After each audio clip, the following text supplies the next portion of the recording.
எல்லாருக்கும் வணக்கம். இந்த பதிவில் எதை பற்றி பார்க்க போகிறோம்னா, நேற்று பார்த்தீங்கன்னா சமத்துவ மக்கள் கட்சி ஆரம்பித்த 2007 ஆரம்பித்த திரு சரத்குமார் அவங்க ஒரு பேட்டி கொடுக்குறாங்க. நான் ஏன் 2007 அவர் கட்சி ஆரம்பித்ததை பற்றி சொல்கிறேன்னா, இப்போ அந்த கட்சி இல்லை அப்படிங்கிறதுக்காகத்தான் நான் இதை சொல்கிறேன். நான் இவர் கட்சி ஆரம்பித்தார், மக்களுக்கு சேவை செய்யணும், மக்கள் பணிக்காகத்தான் வந்தேன்னு சொல்லி வந்தார். சரத்குமார் அவர்கள் எந்தெந்த கட்சிக்கு தாவி தாவி தாவி தாவி போனார், இப்போ எந்த கட்சியோட ஆதரவில் இருக்கார் அப்படிங்கிறது நம்ம எல்லாத்துக்குமே தெரியும். சரிங்களா? அதாவதுங்க, வயசு சின்ன வயசோ பெரிய வயசோ, விஜய் அவங்க தமிழக வெற்றி கழகம் அப்படிங்கிற கட்சியை ஆரம்பித்த அவர் ஒரு கட்சி தலைவர். அவருக்கு உண்டான மரியாதையை யாரெல்லாம் கொடுக்கணுமோ கொடுத்து தான் பேசணும். நீங்கள் தனிப்பட்ட முறையில் வெளியில் கேமராக்கு வெளியில் நீங்கள் அவனை திட்டுறீங்க, போகிறீங்க வரீங்கன்னா அது ஒன்றும் பெருசாக தெரியாது.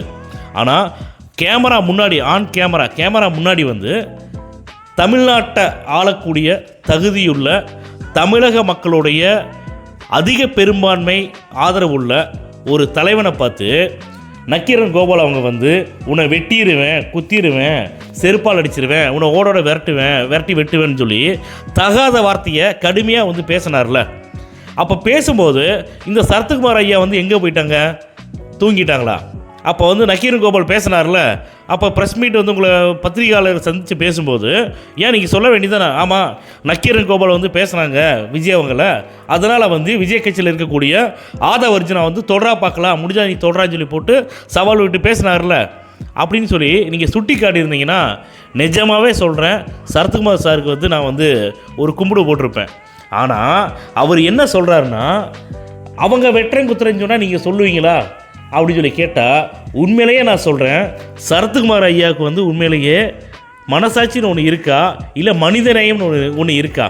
சரத்குமார் ஐயா இருக்காங்க, அவரை வாடான்னு ஒருத்தர் கூப்பிட்றாங்க அப்படின்னா, அவர் அவரை வாடான்னு கூப்பிட்டு இருப்பாடு, வாங்க தம்பி உட்காருங்க தம்பி நான் பேசுவார், அவர் உடனே எடுத்துன்னு அடிச்சிட மாட்டார் அவர். அதாவதுங்க, எல்லாத்துக்குமே எமோஷனல்ஸ் வரும். இப்போ நான் கூட என்னோடய யூடியூப் சேனலில் நான் பதிவு போடுறேன். நிறைய பேர் நிறைய பேர் இல்லை, ஒரு சில பேர் வாடா போடான்னு பேசுகிறாங்க, டேன்னு பேசுகிறாங்க. ஆனால் அதுக்கு கூட சில காலகட்டம் வரைக்கும் நான் மரியாதை கொடுத்து பேசிட்டு தான் இருந்தேன். அவங்கள வார்ன் பண்ணினேன், இது மாதிரி பேசாதீங்கன்னு.